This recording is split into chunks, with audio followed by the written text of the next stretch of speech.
Guns on him. Yeah. Nice. Never give up. Welcome back to CBS This Morning. Here are 3 things you should know this morning. President Trump is scheduled to meet with Microsoft co-founder Bill Gates this afternoon at the White House.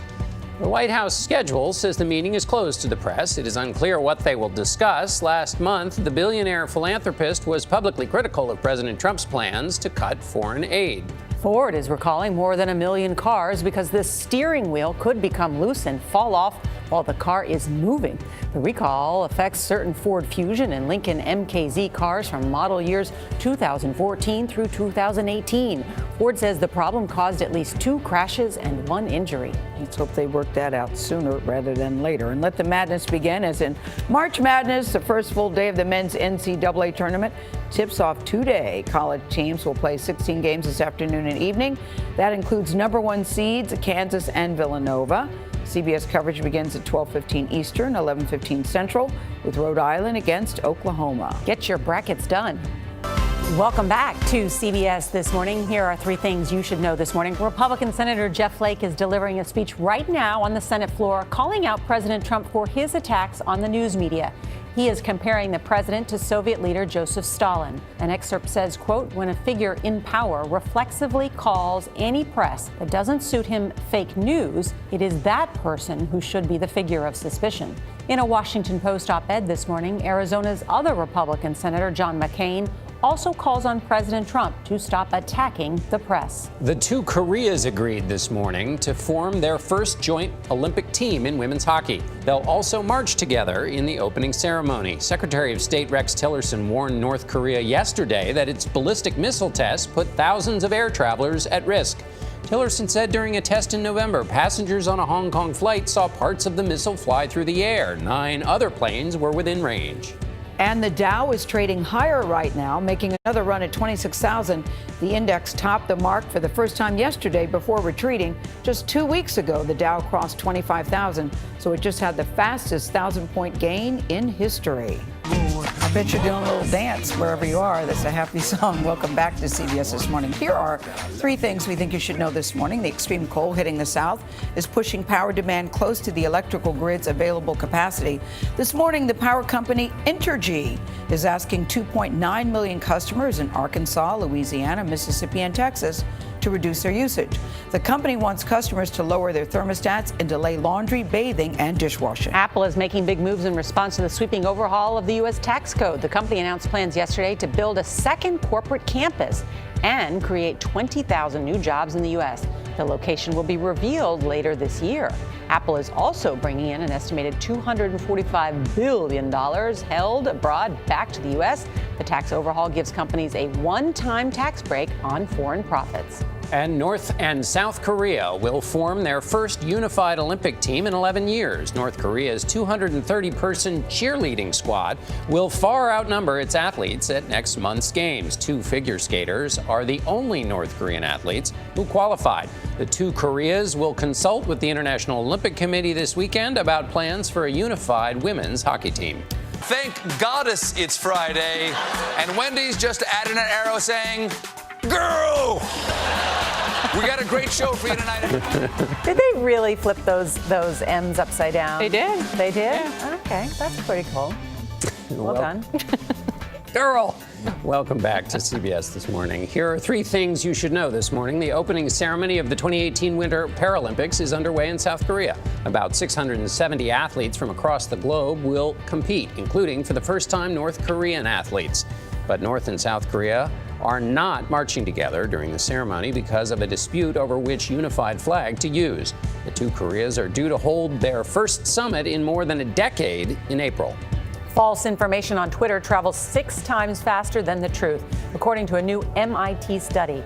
Researchers looked at more than 126,000 stories posted on Twitter between 2006 and 2016, and they found the average fake story takes about 10 hours to reach 1,500 Twitter users. It takes about 60 hours for a true story to reach the same number of users. Twitter says it may soon have all of its users prove their identity by opening its verification process to everyone. Twitter has to do this. They absolutely have to do it. Yeah, it's coming harder and harder to handle. Something else that every time this year becomes harder to handle is Spring Forward, right? And that is coming up right around the corner for daylight saving times. Clocks will jump ahead 1 hour on Sunday at 2 a.m. Daylight saving time was introduced 100 years ago during World War I.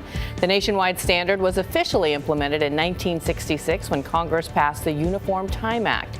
Hawaii, Guam, Puerto Rico, the Virgin Islands, American Samoa, and most of Arizona do not observe daylight saving time. A former police officer in North Carolina faces assault charges. No. Welcome back to CBS This Morning. Here are 3 things you should know this morning. Communities across the nation are remembering the life of Reverend Dr. Martin Luther King Jr. today. He was born exactly 89 years ago. A wreath will be placed in front of his memorial in Washington this morning, and Atlantic's historic Ebenezer Baptist Church will hold a service to honor the civil rights leader. His youngest daughter will be the keynote speaker. King was a church pastor before his assassination in 1968.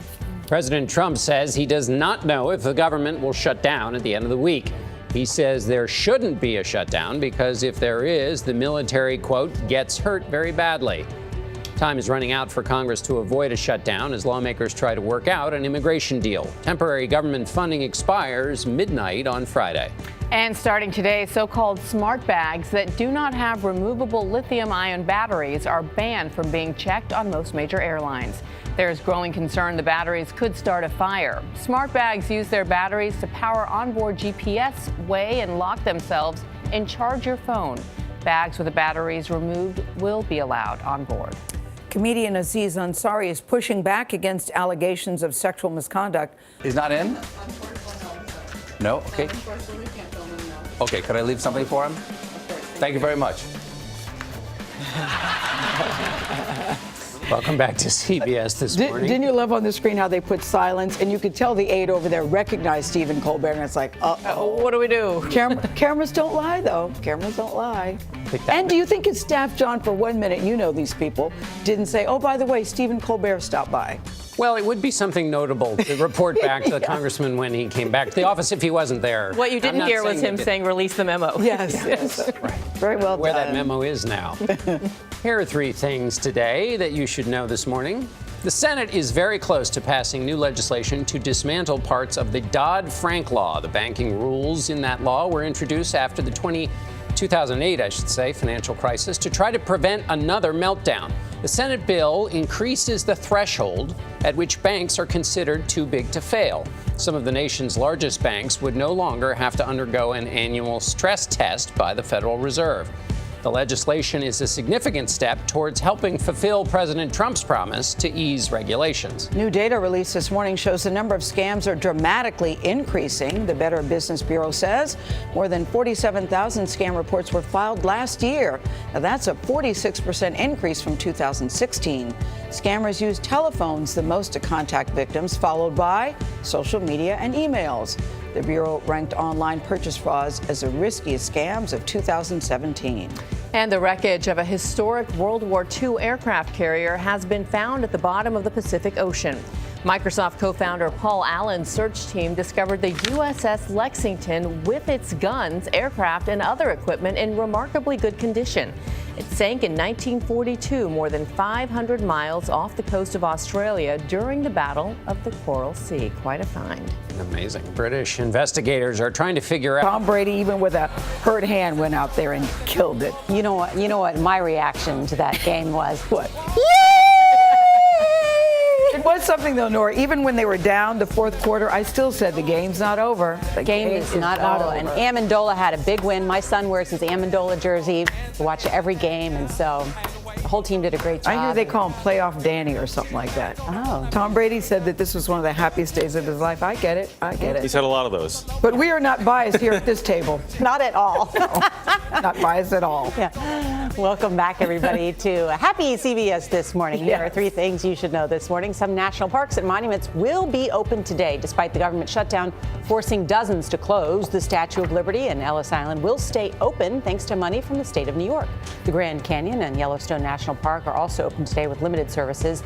And in Washington, D.C., the Smithsonian Museums and the National Zoo are using money from last year to stay open.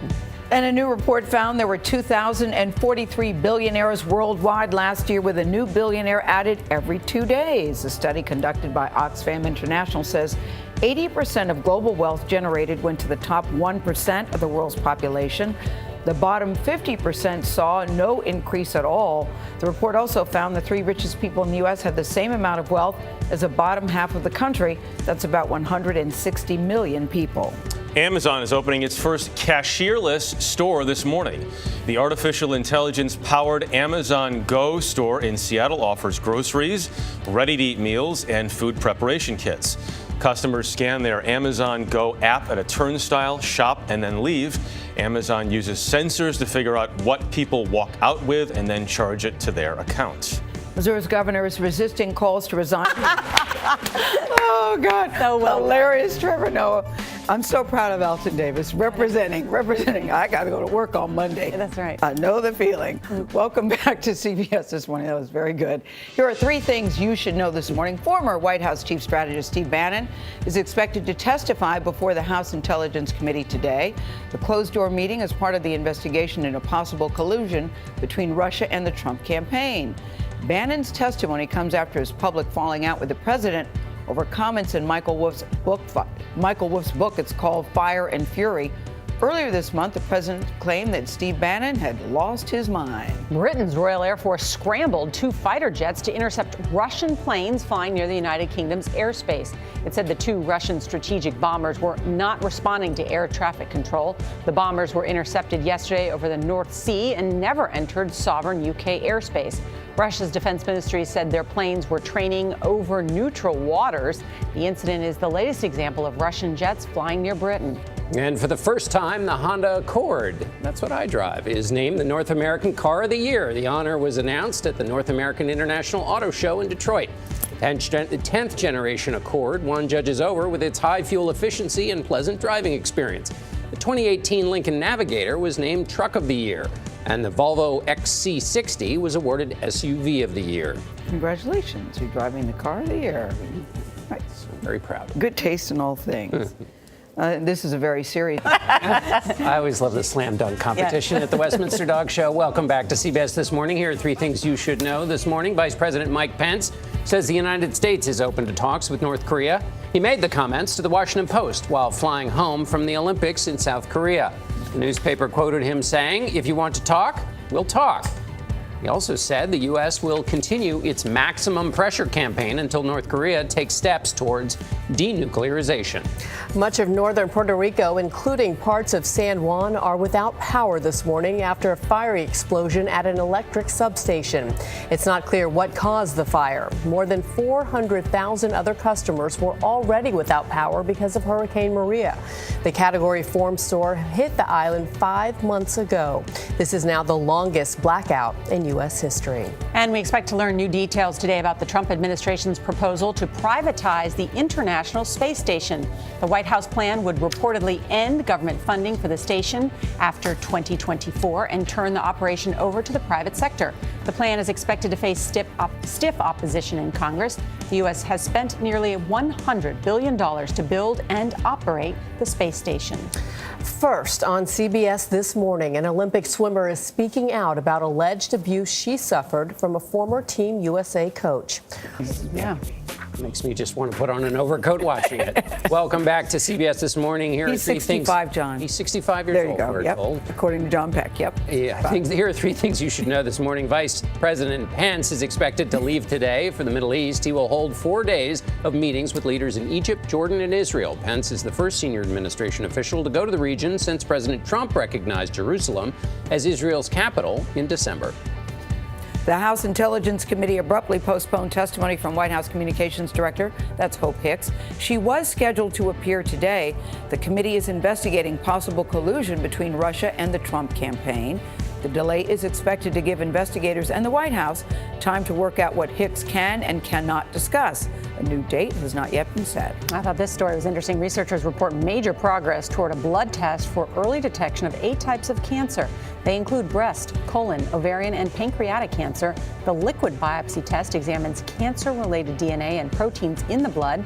Johns Hopkins researchers tested 1,005 cancer patients. The test successfully found cancer about 70% of the time, but scientists caution the test is not ready for use yet. So exciting news. Prosecutors are revealing